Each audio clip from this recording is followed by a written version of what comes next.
정치권 소식으로 시작을 해보도록 하겠습니다. 그에 앞서서 최순실 씨 공판 소식도 여러분께 자세히 전해드리겠습니다. 조혜진, 백원우 전 의원 나오셨습니다. 두 분 어서 오십시오. 반갑습니다. SBS 보도국 정치부의 민성기 선임 기자도 함께합니다. 민 기자 어서 오세요. 네, 안녕하세요. 오늘 최순실 씨와 안종범 전 수석이 재판을 받고 있는데 어떤 부분이 현재 오전 재판에서 쟁점이 됐죠? 네, 우선 이번 사건의 핵심 증거로 꼽히는 그 안종범 수첩. 예. 이것을 놓고 양측이 공방을 벌였는데요. 안 전 수석 측은 이 수첩을 검찰이 위법하게 가져갔고 그리고 내용도 인정할 수 없다면서 증거로 채택해서는 안 된다 이런 주장을 펼쳤습니다. 검찰은 안 전 수석이 검찰 조사 과정에서 자신이 쓴 거라고 인정을 했는데 이런 주장을 펴는 것은 대통령에게 불리한 증거가 법원에 제출되고 이게 헌법재판소로 가는 것을 막기 위한 거 아니냐 이렇게 반발하고 나섰습니다. 안종범 전 수석의 수첩, 이 부분이 사실 결정적인 증거라고 검찰 수사 과정에서 나왔었는데 이 부분에 대해서 증거 능력을 인정할 수 없다. 이렇게 갑자기 최 씨와 안 전 수석이 주장하고 있는 이유, 지금 민성기 기자는 탄핵 심판에서 박근혜 대통령에게 불리한 증거로 작용하려는 것을 막으려 하는 의도 아니냐 이렇게 얘기했는데 백원우 의원도 동의하십니까? 네. 어제 헌재 재판이 있었는데 이 세 분의 핵심 증인들이 모두 다 불출석한 것이라든지 계속해서 증거들을 갖다가 이렇게 인정 안 하겠다라고 하는 것이라든지 뭐 이런 것들이 모두 다 헌재를 무시하면서 헌재의 탄핵 심판들을 늦추려고 하는 의도가 있다. 이렇게 보는 게 맞을 것 같습니다. 조혜진 의원의 견해는 어떠십니까? 예, 저도 마찬가지로 보는데 법원 재판에서 거의 상식적으로 볼 때 명백해 보이는 증거를 또 검찰에서 시인해가지고 검찰 조사에 이미 기록되어 있는 그 증거를 원천적으로 부인하는 거는 그걸 피고가 확실하게 입증하지 못한다면은 법원 재판에는 사실 별로 영향이 안 좋거든요. 판사의 심정을 형성하는 데 있어서 부정적 영향을 미치는데도 불구하고 본인에게 별로 그렇게 도움이 안 되는 반론을 제기하는 거는 제가 보기에도 청와대를 중심으로 해서 전체적인 전략이 탄핵 심판을 좀 늦춰야 된다. 그래서 원천적으로 모든 걸 부인하고 뒤집고 하는 쪽으로 가는 방향으로 정해졌기 때문에 그걸 거부할 수가 없어가지고 안종범 수석도 따라가는 것 아닌가. 최순실 씨는 어디 법원에서건 헌재에서건 다 부인했기 때문에 그럴 수 있지만 안종범 수석은 안 그랬는데 알수까지 저렇게 하는 걸 보면은 정해진 방침에 따라서 본인도 불가피하게 그렇게 가는 것 아닌가 하는 생각이 듭니다. 이런 안종범 전 수석과 최순실 씨 측의 주장, 그 수첩에 대해서 증거 능력 인정할 수 없다는 주장에 대해서 검찰은 그 배후에 이건 뭔가 조직적인 움직임이 있는 것이고 배후에 박근혜 대통령이 있다고밖에 볼 수 없다. 또 이렇게 주장을 했다죠? 네, 그런 판단인 것 같습니다. 이게 앞서 말씀하신 대로 이게 단 한 건이 아니라 헌재나 이런 데 출석해야 될 사람들이 다 출석하지 않고 그리고 헌재에서는 형사재판의 원칙을 준용해라 이러면서 시간을 많이 끌고 있고 또 이번 재판에서도 사실관계를 가지고 다투는 게 아니라 증거로 채택할 수 있느냐 없느냐 이런 아주 기초적인 단계에서부터 다투면서 시간을 끌고 있다. 이런 게 검찰의 판단인 것 같습니다. 사실은 그 증거 능력이라고 하는 게 중요한 수밖에 없는 게요. 그러니까 이미 언론 보도나 사회적 분위기는 최 씨에게 이미 유죄를 선고를 한 거나 마찬가지인데 실제로 법정에서는 철저하게 증거로 따지지 않습니까? 그런 측면에서 보면은 이 증거 능력을 부정하고 나섰다라고 하는 거는 재판을 지연하겠다라고 하는 의도는 분명히 담겨 있는 것 같은데 조혜진 의원님 어떻게 보십니까? 예, 절차적으로 시간을 끄는 그런 효과가 분명히 있죠. 그런데 판사도 피고의 주장이든 이 검찰의 주장이든 합리적인 건 받아들이고 억지는 기각 안 받아들인 것이거든요. 그런데 그 검찰 조서에 그동안에 조사된 내용들을 쭉 보았을 때도 그리고 한 번도 언론을 통해서나 검찰 수사 과정을 통해서 그걸 부인한 적이 없었던 피고가 갑자기 법정에 나와가지고 그걸 원천적으로 부인하고 아예 그걸 부인하더라도 그러면 그게 대통령 지시사항이 아니면 다른 걸 내가 메모를 했다든가 반론을 제기를 해야 되는데 그냥 내용이 틀렸다. 또는 이제 입수 과정도 불법이라고 그러는데 우리가 알기로는 압수수색을 통해서 입수된 걸로 알고 있는데 그걸 원천적으로 부인하면은 법원이 그걸 받아들여가지고 증거 능력을 다시 검토한다면은 시간 지연 효과가 있겠지만은 법원이 그걸 안 받아들이면은 시간 지연도 안 되면서 피고에 대해서 나쁜 생각, 부정적인 생각만 갖게 되기 때문에 안종범 수석 입장에서 볼 때는 상당히 부담스러운 진술을 하고 있는 셈입니다. 예. 최순실 씨가 오늘 재판에 나올 때 그동안의 재판은 그 앞에 본격적인 재판 절차 시작되기 전까지는 영상 취재를 허용을 했는데 오늘은 법정 안 그림은 아직 들어오지 않고 있습니다. 재판부가 허용을 하지 않았다는 그런 얘기가 들리고 있는데요. 그래서 호송차에서 내리는 모습만 여러분께 계속 보여드렸는데 최순실 씨가 마스크를 쓰고 고개를 숙이고 걸어오고 있어요. 그 법정 안에 들어올 때 과거 재판 때 그림을 보면은 계속 고개를 숙이고 있는데 저 마스크를 쓴 거는 또 몸이 안 좋아서인지 아니면 얼굴을 가리기 위해서인지 어떻게 보십니까? 글쎄요, 뭐 정확한 이유는 알 수 없겠지만 뭔가 좀 자기가 컨디션이 안 좋다 이런 걸 좀 보여주기 위해서 하는 거 아닐까요? 예. 그리고 예전에는 그런 얘기들도 많지 않았습니까? 저 뇌물죄나 이런 거 관련해서 피고인들이 법원에 나올 때 저 마스크 또 검찰 나갈 때도 마스크를 쓰면은 그 뇌물죄와 연관이 있는 사람들에게 일종의 메시지를 던졌다. 나는 입을 열지 않을 테니 걱정하지 마라. 뭐 이런 메시지를 던졌다라고 하는 건데 또 하나 오늘 지금 영상 그림에는 안 보이는데 최 씨가 예전에 검찰에 출석할 때도 그렇고요. 지난 재판 과정도 그렇고 항상 이렇게 입을 좀 가리는 모습을 많이 보였어요. 그래서 최 씨가 이렇게 입을 가리는 게 과연 어떤 뭐 습관인 건지 뭐 이런 그런 부분 주목해서 안 보셨죠? 네, 저는 그 주목해서까지는 못 봤고요. 어쨌든 뭐, 그 밖에 있는 사람들과 뭔가 소통이 차단되어 있으니까 그런 신호들을 통해서 몸짓이나 말짓 또는 어떤 메시지를 통해서 재판정의 진술을 통해서 밖에 있는 사람들에게 뭔가 계속해서 메시지를 보내려고 하는 시도들은 많이 하리라고 보여집니다. 예. 알겠습니다. 최순실 씨와 안정범 전 수석에 대한 재판, 오후에도 또 재판이 진행되니까요. 잠시 오후 4시에 시작되는 주영진의 뉴스 브리핑 4시 순서에서 다시 한번 자세히 전해드리겠습니다. 이번에는 본격적으로 정치권 이야기 해보도록 할 텐데요. 역시 귀국을 하루 앞두고 있는 반기문 전 유엔 사무총장 이야기로 시작을 해야 될 것 같습니다. 반기문 전 유엔 사무총장을 돕겠다는 조직이 이곳저곳에서 꾸려지고 있는데 공식적으로는 우리가 유일하게 반기문 전 총장으로부터 인정받고 실제적으로 활동하는 조직이다 이렇게 얘기하는 조직이 오늘 출범을 했고 대변인 역할을 맡은 사람이 기자들 앞에서 공개적으로 브리핑을 했습니다. 제가 전달하는 말씀이 반기문 사무총장 측의 공식 입장이 되겠습니다. 많은 분들이 지금 이쪽 사무실의 성격을 굉장히 궁금해하시는 것 같습니다. 근데 여기는 그러니까 정치적으로 얘기하는 캠프는 아니고 반기문 총장의 국내 활동을 보좌하는 실무팀 정도로 생각해 주시면 될 것 같습니다. 가급적 수행원도 줄이고 의존도 줄여서 이렇게 간소하고 단촐하게 좀 해보고 싶다. 그래서 아마 지방 가더라도 아마 놀랄 정도로 이렇게 단촐하게 다니는 모습 아마 보시게 될지 모르겠습니다. 고속철도도 타보고 지하철도 타보고 이런 이제 검토가 있었는데 그렇게 할 경우에 여행객들이나 다른 분들한테 너무 좀 피해를 많이 주는 거 아니냐 그런 의견이 있어서 공항에 돌아오시면은 국민 여러분들께 그다음에 또 언론 여러분들께 잠시 인사하는 시간을 갖고 승용차 편으로 사당동 자택으로 돌아가시게 되겠습니다.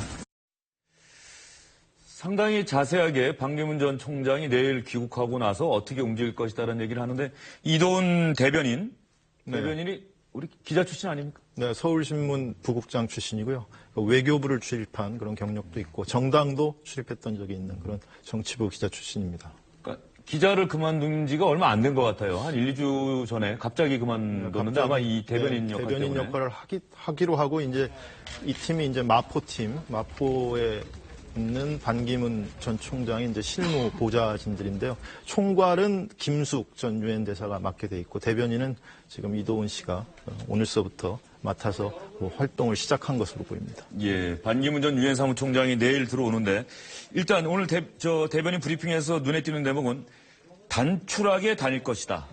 그리고 내일 귀국하면 언론인 여러분들과 잠시 인사하고 사당동 집으로 간다. 이렇게 얘기를 했어요. 단출하게 다닐 것이다, 지방을. 네. 이 부분도 분명히 뭔가 반기문 전 총장 측의 의중이 담겨 있는 발언 같아요. 지금 현재로는 반 총장이 국내에 10년간의 공백이 계십니다. 그래서 들어오면 적응하는 시간이 좀 필요할 것 같고요.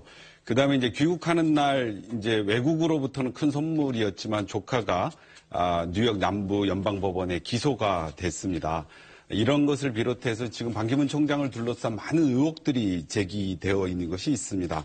송환종 그 자살에서 돌아가신 송환종 전 경남기업 회장과의 관계라든지 박연채 회장과의 비리 문제, 그다음에 신천지 의혹설, 또 위안부 합의에 대해서 이것이 역사적으로 잘 합의된 평가를 하셨던 문제에 대한 국내의 어떤 그 반발감, 이런 그 여러 가지의 반 총장 앞에 놓여 있는 문제들을 좀 이렇게 수용하고 정리하고 의혹을 해명하는 과정까지는 어느 정도 로우키의 행보를 하실 수밖에 없는 것 아니냐, 이렇게 보여집니다. 로키로 행보를 할 수밖에 없다. 그리고 그 10년간의 공백이라고 하는 부분이 아주 그 중요한 지적 같아요. 네. 국내 사정에 대해서 어쨌든 아무리 언론 보도를 통해서 접했다고 하더라도 실제로 여기 살면서 느끼는 것하고는 다를 테니까요. 그렇죠?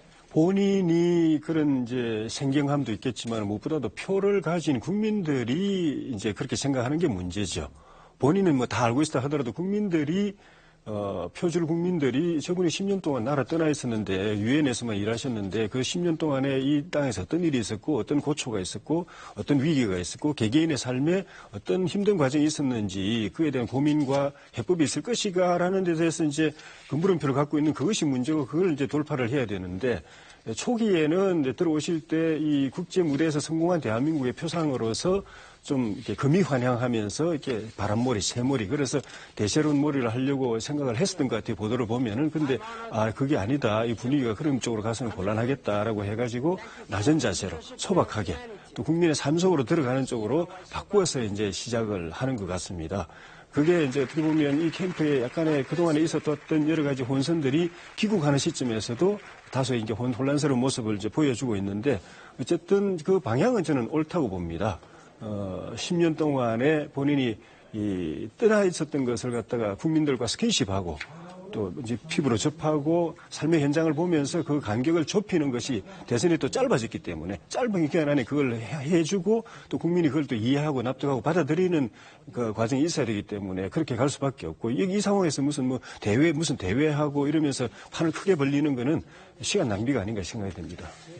반 총장이 내일 귀국을 하고요. 내일이 목요일이지 않습니까? 네, 그러면 그렇죠. 주말과 휴일이 바로 다가오는데 그 일정도 공개가 됐죠. 고향 간다면서요? 고향은 이제 14일 날 가는 거죠. 예. 14일 날 가고 그다음 그 귀국 다음 날은 일단 현충원 가가지고 전직 대통령들 참배를 하고 그리고 예. 주민센터에 가서 이제 국내에 들어왔으니까 주민등록 신고를 하도록 이렇게 돼 있고요. 그 다음 날, 그러니까 14일 날 충북으로 가서 고향에 가가지고 친지들도 만나고 모친한테 인사도 하고 이런 일정들이 잡혀 있습니다. 그 이후의 일정들은 15일쯤 다시 발표를 한다고 그러니까요. 좀 지켜봐야 될 것 같습니다. 봉화마을로 가서 노무현 전 대통령 묘역에 참배하는 일정은 아직 잡히질 않은 모양이죠. 가긴 뭐 간다 이렇게 얘기를 했죠. 간다는 입장은 명확한 것 같습니다. 근데 언제 갈 것인지는 아직 정해지지 않은 것 같습니다. 예. 반기문 전 총장이 봉화마을로 참배를 간다. 뭐 네. 새 인사 권양숙 여사에게 전화로는 했다. 이렇게 얘기를 하지 않았습니까? 네. 예. 뭐 일단 눈에 띄는 일정은 좀 별로 없으신 것 같고요. 아마 봉화마을에 노무현 전 대통령의 묘소에 들리기 위해서는 좀 선행돼야 되는 것들이 좀 많이 있으리라고 보여집니다. 선행돼야 되는 것도 네, 있다. 지금 이제 참여정부 출신의 인사들은 반기문 총장 문제를 거론하는 것에 대해서 굉장히 부담스러워 했었습니다. 그 첫 번째 이유는 어쨌든 참여정부 외교적 성과 중에서 가장 큰 것 중에 하나가 바로 유엔 사무총장, 대한민국 최초의 유엔 사무총장의 탄생이었고 이것을 위해서 노무현 대통령 또 당시에 이해찬 총리 등 많은 분들이 그 외교 활동을 벌이면서 총장 당선을 위해서 노력했고 했었습니다. 근데 그 총장께서 고 노무현 대통령의 뜻과는 좀 다른 형태를 취하시는 것도 그동안의 현 정권의 눈치들을 보느라고 명확하게 자기 입장들을 표명하지 않았던 문제들에 대해서 참여정부의 출신 인사들은 굉장히 좀 그런 문제를 이렇게 거론하는 것 자체를 굉장히 어려워했었습니다. 좀 꺼려했습니다. 왜냐하면 참여정부의 성과인데 그것을 다시 공격해야 되는 모순이 있는 거였죠. 근데 반기문 총장이 대선 출마를 하는 것을 명확하게 하고 그것이 이쪽 그 민주진영의 후보가 아니라 야당의 후보가 아니라 문제가 됐던 그 여권의 인사들과 같이 한다라면 어쩔 수 없이 과거에 있었던 일들을 꺼낼 수밖에 없는 것이고 그런 문제에 대한 사전의 정리들이 좀 있을 때 의미 있는 봉화마을 참배가 되지 않을까 생각되어집니다. 반기문 전 총장에 대한 자료가 좀 있으세요?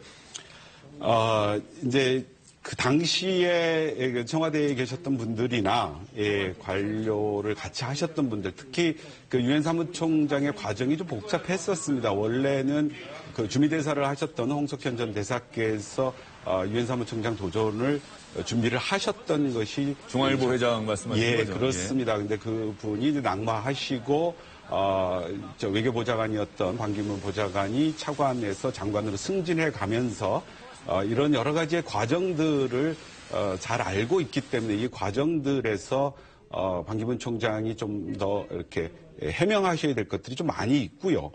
그런 부분들이 좀 말끔하게 정서적으로 정리가 되지 않으신다면 아마 참여정부에 계셨던 인사들께서는 좀 많이 이렇게 서운해하시는 마음들을 표출할 수밖에 없지 않는가 이렇게 느껴집니다. 문재인 전 대표가 지난해 말에 이 자리에 나와서 반기문 전 총장이 사실 우리 쪽 사람인데 하려면은 민주당으로 들어와서 민주당에서 경쟁을 했어야 된다라고 얘기를 한 적도 있는데요. 조혜진 의원 보시기에 그러면 이제 민주당이나 이쪽 야권에서는 특히 민주당 쪽에서는 여권 후보라고 이미 규정을 하고 있어요.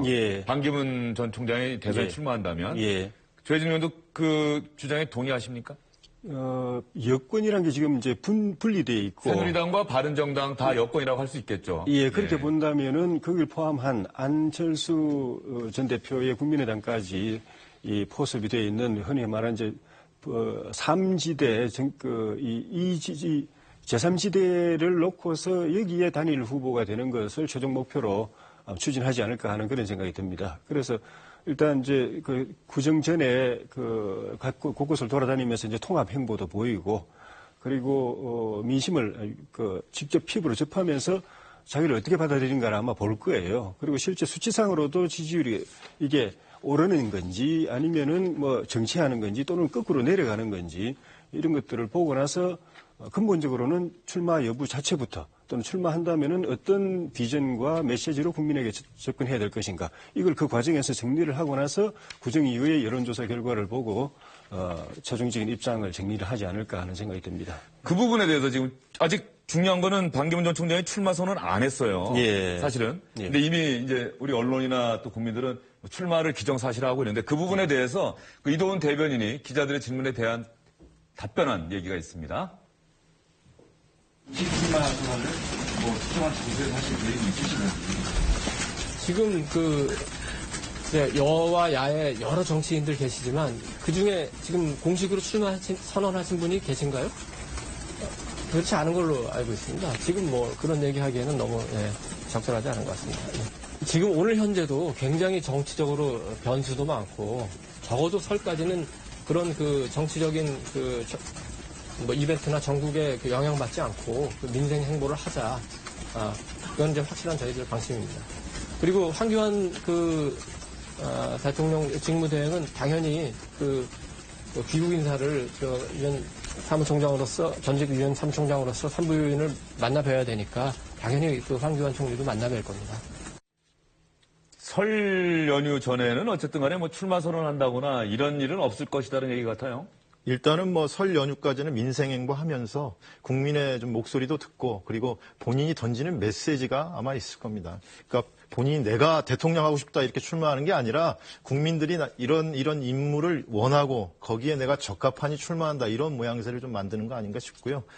상당 기간 동안은 기존 정당과는 좀 거리를 두면서 특히 친박과는 좀 거리를 두면서 본인이 중도에서 보수를 아우르는 국민 대통합 뭐 이런 걸 아젠다로 던지면서 거기에 적합한 후보로 본인을 각인시키면서 출마 선언을 하지 않을까 이렇게 생각이 듭니다. 이제 조금 급해질 수 있는 게 15일 날이 이제 국민의당 전당대회가 대표를 뽑는 날이고 현재 예정은 24일 날 이제 바른정당이 창당하는 것으로 되어 있습니다. 그리고 새누리의 인적 쇄신 문제가 적어도 설 전에는 마무리가 되어질 거라고 보여지는데 지금 다들 그렇게는 얘기를 하고 있는데 현재의 탄핵 심판이 굉장히 빨라질 것이라는 예측도 또한 같이 이루어지고 있습니다. 박헌철 소장의 임기 전에 어떤 형태로든지 그 큰 가닥은 잡힐 것이고 2월 중순을 넘지 않는 범위 내에서 탄핵 심판이 있을 수도 있다라고 하는 관측이 강해지고 있기 때문에 설 민심을 잡기 위한 여러 가지 정치적인 행보들이 있습니다. 더불어민주당도 설 전에는 예비후보 등록을 마치겠다는 입장이고 2월부터는 경선 준비를 들어가는 이런 또 정치권의 일정들을 봤을 때 반기문 총장이 지속적으로 꽃가마를 타기 위해서 여러 가지 그 노력은 하시겠지만 과연 본인의 뜻대로 그렇게 될 것인가. 그다음에 제기되는 의혹들을 해명하기에도 굉장히 시간이 촉박합니다. 이런 본인은 꽃가마를 타고 싶어 하시겠지만 다가오는 정치 일정은 굉장히 급하다.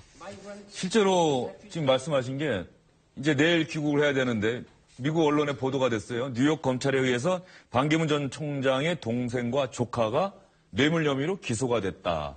이런 의혹들이 이게 또 보니까는 성완종 전 전화기업 회장과 관련이 있어 보여요. 그 건물이 그 성완종 전 회장이 의욕적으로 베트남에 건립을 했다가 자금 사정이 안 좋으니까 이제 카타르의 국부 펀드에 팔려고 하는 과정에서 사기 사건이 일어났다는 거죠. 중간에서 우리가 도와주겠다, 우리가 해결해 주겠다라고 나섰다는 거죠. 그러니까 반기문 총장의 동생과 조카가 그 일을 해결해 주겠다고 하고 돈을 받아서 카타르 쪽에 또 대리인한테 전해줬는데 그 대리인은 또 카타르 쪽에 돈을 전달하지 않고 자기가 착복했다는 거죠. 예. 이게 최근에 뉴욕 남부연방검찰에서 기소를 한 건데요. 중요한 이메일 몇 가지를 확보를 했다라고 하는 보도들이 있습니다. 그 반주현 씨, 조카인 반주현 씨가 본인의 이 명의로만은 카타르 국부펀드를 설득하기 굉장히 어려웠습니다. 그래서 반 총장과 관련되어 있음을 암시할 수 있는 여러 가지 내용들이 들어가 있다는 것을 이런 얘기가 있어요. 반기문 총장을 통해서 카타르 국왕과 내가 접촉할 수 있다. 뭐 이렇게 일종의 뭐 그런 식으로 총장을 팔았다는 거죠. 이것을 뉴욕 연방검찰이 알고 있고 이미 확보를 하고 있고 최근에 이제 트럼프 그 당선인이 유엔을 개혁하겠다라고 하는 그런 입장을 트위터에 날렸다라고 하는 기사가 있습니다. 이것과 연관해서 보고 있는 사람들도 꽤 많이 있습니다. 이 사안이 대단히 복잡한 사안인 것 같아요. 그러니까 반주현 씨가 경남 기업에 카타르의 인수 의향서라는 걸 주고 이제 내가 지금 일이 잘 되고 있으니까 수수료를 달라 이랬다는 건데 나중에 보니까 그 인수 의향서 자체도 위조로 밝혀졌어요. 그러니까 이게 상당히 복잡하게 얽힌 사건입니다. 또 사실 반기문 전 총장이 성완종 전 회장과 상당히 친한 사이다. 이런 얘기들이 또 새누리당 내부에서도 그런 얘기가 많았어요. 많았고 그때 성완종 전 회장 자살 이후에 그 사건이 막 확대될 때 그때도 이제 공식적으로 그런 이야기가 있었는데 그때 반기문 총장 쪽에서는 이제 전적으로 부인을 했었습니다. 그런데 제가 느낀 감으로는 대응이 조금 좀 허둥대는 듯한 느낌이 들어가지고 좀 석연치 않다 하는 그런 생각도 들었는데 어쨌든 반 총장께서 원래 기대했던 거는 이제 국내에 귀국할 때 꽃길을 기대하셨는데 결국 자갈밭 이 활주로에 이제 덜컹거리면서 이제 착륙을 하시게 됐는데 착륙을 안전하게 하시면은 베테랑 그 조종사라서 국민들이 이제 신뢰를 받게 될 거고 그 과정에서 무슨 사고라도 나고 하면은 좀 믿고 따르기 어려운 조종사로 될 수도 있기 때문에 이 연착륙을 하실지 경착륙을 하실지 그게 초반에 중요한 민심의 흐름의 관건이 될 걸로 봅니다. 예. 어쨌든 내일 오후에 반기문 전 총장이 귀국하면서 기자들에게 어떤 얘기를 할지 그 대목이 상당히 중요해 보입니다. 반기문 전 총장 얘기는 뭐 귀국하고 나면 더 여러분께 자세히 해드릴 수 있을 것 같고요. 새누리당 이야기 잠깐 해보겠습니다. 임명진 비대위원장과 서청원 의원 70을 넘긴 노정객들의 힘겨루기가 정말 만만치가 않습니다. 오늘도 임명진 비대위원장과 서청원 의원 상당히 감정이 담겨있는 말싸움을 벌였습니다. 어린애도 아니고 스스로 결정해서 또 어떻게 책임을 질 것인가 하는 것도 스스로 생각을 해서 하는 것이 성숙된 그런 국민학교의 모습이 아닐까 하는 것이 제 생각이었고, 그래서 여러분들이 아시는 대로 지금까지 추진해왔던 개혁의 방향입니다. 목사님, 제가 언제쯤 할복하면 좋겠습니까? 저를 썩은 종량이라고 하셨는데 이거는 저에게 하신 말씀이 아니죠. 목사님은 어떻게 성직자신데 성직자는 사람을 살리는 역할을 하시고 근무한 사람을 돕는데 어떻게 하는 것이라고 하십니까? 서청원 의원의 이야기를 어제 있었던 일이군요. 서청원 의원의 이야기를 듣는 임명진 비대위원장의 표정이 상당히 심각해 보이는데요. 최경환 의원 또 다른 친박 핵심 인사 아닙니까? 최경환 의원도 자신의 SNS에 자신의 입장 담았습니다. 뭐 앞부분보다는 뒷부분이 무게가 실려 있는 것 같아요. 모두가 대통령 곁을 떠나더라도 나는 당에나마 대통령을 지키고 인간적 도리를 다 할 것이다. 이렇게 얘기를 했습니다. 이 새누리당 사정의 발굴은 조혜진 의원께 질문 여쭐게요. 예. 새누리당 저 두 사람의 싸움 어떻게 전개가 될 것이고 추가 탈당 있는 건지 명쾌하게 좀 정리 좀 해주시죠. 추가 탈당 가능성이 꽤 높다고 저는 보여집니다. 물론 이제 두 분의 설전이 기본적으로는 당 국민의 기대에 맞춰가지고 당을 새롭게 하는데 혁신하는 과정에서 나오는 이야기지만은 그것도 어느 정도 갈등 수위가 있는 것인데 그 정계의 원로들이신데 막말을 주고받고 또 감정 싸움하고 뭐 이렇게 몰아내려고 하고 버티고 이런 것들이 설령 이제 그 결과가 좋게 된다고 하더라도 그 과정에서는 국민들이 눈살을 찌푸릴 수밖에 없고 또 저런 식으로 하다 보면은 서청원 대표는 끝내 버틸 수도 있고 또 서 대표가 그만둔다고 하더라도 그걸로 인적 생산이 끝나는 게 아니기 때문에 나머지 분들 한 분 한 분을 또 저런 과정을 거쳐가지고 비대위원장이 본인 의도대로 또 이제 당에서 내보내고 하려면은 굉장한 진통과 상처가 있어가지고 출당을 시키고 인적 생산을 하더라도 상처가 깊을 가능성이 있고 더 나쁜 건 저러다가 뭐 제대로 된 핵심 조치를 실행도 못 해보고 그냥 당이 진흙탕에 빠져버릴 가능성. 그렇게 되면은 이 상황을 깨끗하게 혁신이 돼가지고 당이 새 출발을 할 걸 기대하고 쳐다보고 있는 많은 의원들은 또 거취를 새롭게 정할 수밖에 없는 그런 상황도 올 가능성이 꽤 된다고 봅니다. 네, 지금 새누리당 상황도 폭풍 전야다. 그 폭풍 전야에 서청원 의원과 임명진 비대위원장이 감정 섞인 말싸움을 하고 있는 상황이다. 이렇게 정리할 수 있을 것 같습니다. 세 분 오늘 말씀 잘 들었습니다.